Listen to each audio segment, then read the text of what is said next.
CRPS News at 1313 with Margaret Pentagro, Walter Cadaver, and Weatherman Tom Stone.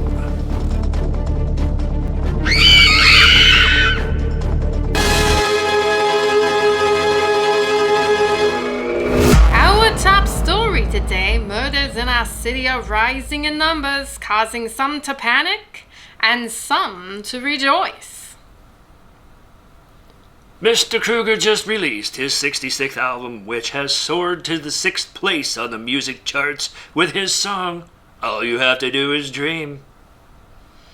In Hoverwood, a select group of mildly attractive people pretending to be something they are not were grotesquely overpaid for an hour of work, leading them to continue to pretend they were more important than they really are.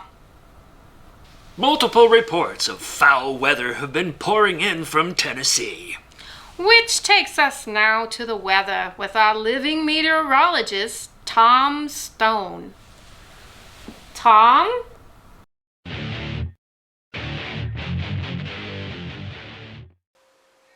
Well, thank you, Margaret. 2 zero-class tornadoes were married in Tennessee today, raining down havoc and mayhem on a local trailer park. Sources say the tornadoes were related. 9 hours later, after the waters subsided, dozens of little dust devils appeared, leaving chaos in their wake. On the other side of the continent, it's raining cats and dogs in the Pacific Northwest. And boy, oh boy, is it causing quite the mess on the roadways and blocking traffic. One of the little suckers even got stuck in my umbrella on the way here to work this morning. And taking you to the middle of the states, we have a cold front sweeping down from the north. It's going to be colder than a witch's titty, and trust me, those bitches are cold. With the weather, I'm Tom Stone. And it sure is good to be alive.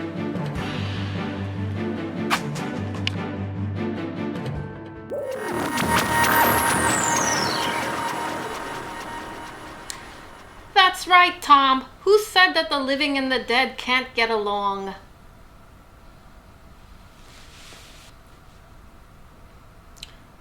Our other top story: a new poll shows that 98% of all politicians are actually just pretending to be among the living, when in fact they are all 100% brain dead.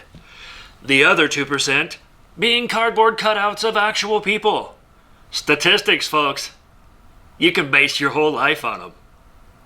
Zombies beware. Politicians are not a good source of food. Speaking of zombies,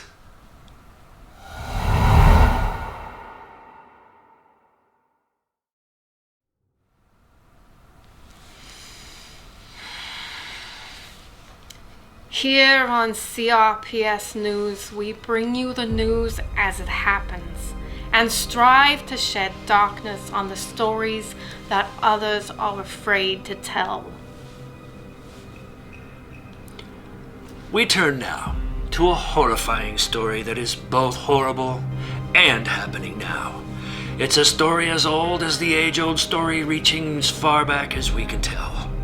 But be warned, this is shocking and may not be suitable for younger viewers.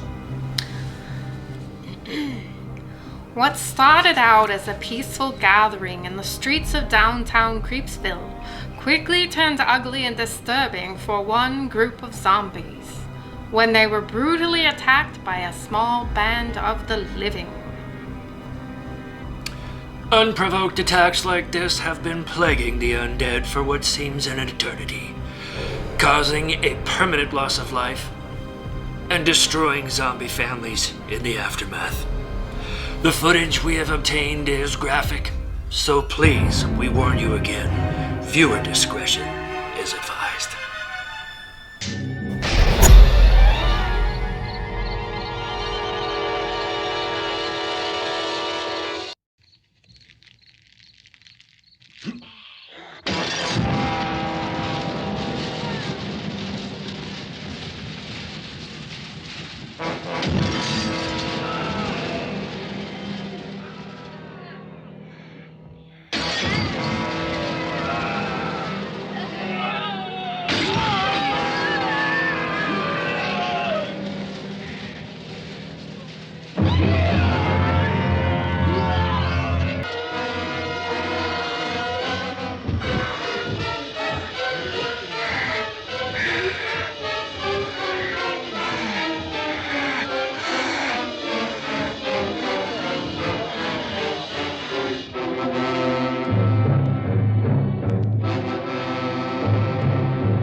It is our hope to bring awareness to this tragedy so that someday we can make a change in the way zombies everywhere are seen and mistreated in such a cruel and thoughtless way.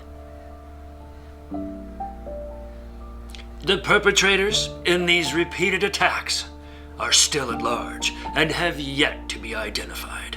So please take precautions if you are among the undead and can hear this. Board up your windows.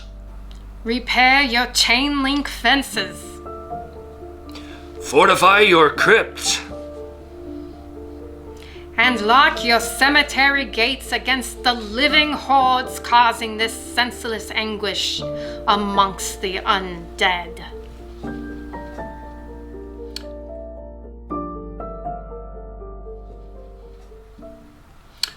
We turn now to a turning point in history. Count Dracula has turned 126. Happy birthday, Drac! The Swamp Thing has just opened a new resort in the New Orleans Maya, complete with full-service snack bar and a drowning pool for the kiddies. They'll love it. 3/4 of our fair city are still without power due to another mishap in the lair of Dr. Frankenstein. When asked for an interview, Frankenstein's bride was speechless. And in some brighter news, a school bus full of nuns was struck by lightning. Shocking! That's our news for tonight.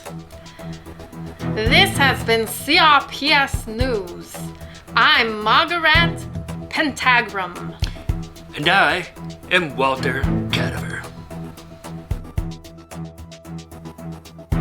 And I'm Tom Stone. We want to thank you for joining us. And remember, you don't have to be a corpse to report the news. But it doesn't hurt.